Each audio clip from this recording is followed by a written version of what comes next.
Warahmatullahi wabarakatuh. Materi kita hari ini yang ketujuh adalah masa pemerintahan kolonial Belanda dari tahun 1816 sampai 1942. Jadi ini adalah masa pemerintahan atau masa penjajahan secara resmi Belanda terhadap Indonesia. Nah, ini dikarenakan kan masa sebelumnya adalah masa pemerintahan Inggris kan di bawah Raffles.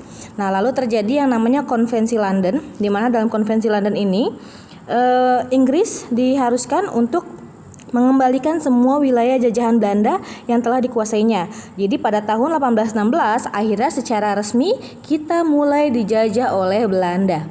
Maksudnya di sini adalah Belanda dalam bentuk negara Belanda. Oke. Pemimpin pertama yang menguasai kita disebut dengan masa kekuasaan Komisaris Jenderal. Dalam Komisaris Jenderal ini Pangeran Willem ke-6, jadi Raja Willem yang dulu melarikan diri ke Inggris itu sudah kembali lagi ke Belanda. Jadi Pangeran Willem sebagai pemimpin dari kerajaan Belanda itu menyarankan untuk dibuatnya Komisaris Jenderal. Jadi kekuasaan Gubernur Jenderal bukan dipegang oleh satu orang, tapi ada 3 orang sekaligus. Ada Cornelis Theodorus Elout, ada Van der Capellen, dan juga Arnold Arjen Baeskes. Tapi di sini yang paling banyak bekerja adalah Van der Capellen. Di sini kebijakan dari ketiga Gubernur Jenderal tersebut itu intinya adalah dia ada program tanam bebas dan pengenalan pajak bagi masyarakat. Jadi masyarakat dibebaskan untuk menanam apa saja, tapi tetap harus membayar pajak. Karena apa? Karena dia Gubernur Jenderal ini dituntut untuk memulihkan semua defisit negara. Jadi harus mengambil keuntungan sebanyak-banyaknya. Tapi ternyata pekerjaan mereka itu bisa dibilang tidak berjalan lancar karena ada beberapa hal. Jadi maksudnya tidak berjalan lancar di sini adalah keuangan ternyata tidak sesuai yang mereka harapkan. Yang pertama adalah adanya gejolak politik di Jawa. Jadi sudah mulai banyak raja-raja di Jawa yang mulai memberontak kepada pemerintahan Belanda. Jadi mereka sadar kalau selama ini tuh mereka lagi bukan diajak kerjasama sama pemerintah Eropa, tapi sedang dijajah. Lalu mulai adanya hutang yang ditanggung Belanda semakin banyak. Karena apa? Karena kan dia kemarin sudah melepaskan diri dari Prancis, melepaskan diri dari negara-negara lain, perang dengan negara lain. Jadi keuangan negara sendiri pun sedang banyak hutangnya. Lalu penduduk miskin terlalu berat membayar pajak. Jadi boro-boro bayar pajak, buat makan aja mereka susah. Jadi banyak penduduk Indonesia yang merasa aduh pajak dari Belanda terlalu berat. Jadi mereka nggak bisa bayar pajak. Lalu kehidupan masyarakat perdesaan yang homogen. Homogen di sini artinya masyarakat pedesaan tuh terlalu banyak yang sama. Jadi nggak kayak di kota. Kalau di kota pekerjaan tuh semua orang beda-beda ya. Sedangkan kalau di desa itu homogen. Jadi pekerjaan semua orang pasti petani atau pasti nelayan. Nah inilah yang mengakibatkan hasil tanam itu tuh nggak banyak jenisnya. Oke, masa pemerintahan kolonial Belanda selanjutnya itu karena masa pemerintahan Komisaris Jenderal ini dianggap gagal, maka masuk ke masa tanam paksa atau Kulturstelsel. Di sini yang membawa ide tanam paksa itu bernama Van den Bosch. Gubernur Jenderal Van den Bosch ini harus kalian ingat ya nama ini, karena nama ini benar-benar adalah nama yang membuat kita kembali merasakan lebih tersiksa lagi. Jadi namanya Van den Bosch. Dia melakukan yang namanya tanam paksa atau Kulturstelsel. Ini berdasarkan Stadsblad nomor 22 tahun 1834. Di sini kalian bisa cari sendiri di internet isinya apa. Intinya ini adalah aturan-aturan atau ketentuan tanam paksa.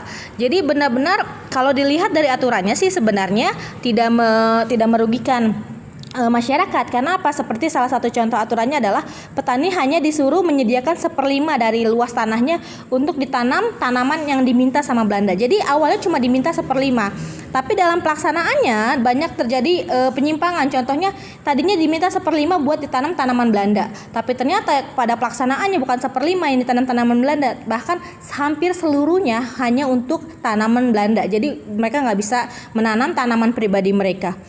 Jadi bisa dibilang Kulturstelsel atau tanam paksa ini merupakan momen di mana akhirnya bangsa Indonesia benar-benar mengalami penderitaan karena benar-benar disuruh menanam secara paksa.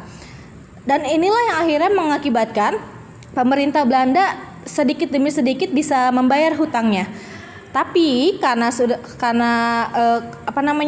siksaan yang begitu keras terhadap rakyat Indonesia, di Belanda muncul namanya golongan humanis. Golongan humanis itu adalah golongan-golongan yang ingin menjaga sisi manusiawi. Jadi mereka merasa perlakuan Belanda terhadap masyarakat Indonesia sangat tidak manusiawi. Jadi makanya golongan humanis ini meminta kepada pemerintah Belanda untuk menghapuskan sistem tanam paksa. Karena sudah mulai banyak protes, maka sistem tanam paksa dihapuskan, masuklah ke masa politik liberal. Dalam politik liberal ini, inti dari politik liberal, dari kata liberal berarti kan bebas ya. Nah, politik liberal ini menandai adanya kebebasan asing untuk menanamkan modalnya di Indonesia. Jadi atau kita pakai istilah dengan istilah politik pintu terbuka. Jadi politik pintu terbuka artinya adalah Indonesia terbuka untuk pemodal-pemodal asing seperti pemodal Arab, pemodal Cina atau pemodal dari manapun untuk menanamkan modalnya di Indonesia. Lalu nanti dia boleh menanam apa saja sesuai dengan keinginan dia, tapi bayar pajaknya tetap ke Belanda. Nah, karena sudah adanya politik pintu liberal, maka yang menjajah kita bukan cuma orang-orang Belanda doang, tapi orang-orang yang punya saham atau orang-orang yang punya uang. Nah, di sini ada beberapa undang-undang. Yang pertama adalah Undang-Undang Pembendaharaan Negara atau Comptability Weight. Di sini maksudnya adalah undang-undang untuk mengatur uang masuk dan uang keluar yang dipunyai oleh kerajaan Belanda. Jadi supaya diatur, jadi nggak sembarangan harus uang masuk. Jadi ibarat kata kayak APBN-nya ini. Lalu Suikerwet ini undang-undang tentang gula, maksudnya adalah ada aturan untuk siapa saja yang boleh menanam tebu yang akan jadi gula di pihak swasta. Jadi nggak semua perusahaan swasta itu boleh nanam tebu karena nanti harganya akan jadi jelek. Lalu ada Agraris Weight, ini maksudnya undang-undang agraria. Maksudnya di sini adalah aturan-aturan untuk tanah-tanah seperti apa sih yang boleh ditanam oleh pihak-pihak swasta. Ya, tapi seperti biasa politik liberal ini juga mengalami penyimpangan. Karena apa? Karena akhirnya kita bukan lagi cuma dijajah oleh Belanda, tapi kita dijajah juga oleh disiksa ya secara itu oleh orang-orang asing, bukan hanya Belanda. Oke, sampai sini kita bahasnya karena minggu depan akan masuk ke bab selanjutnya. Sampai sini, wassalamualaikum warahmatullahi wabarakatuh.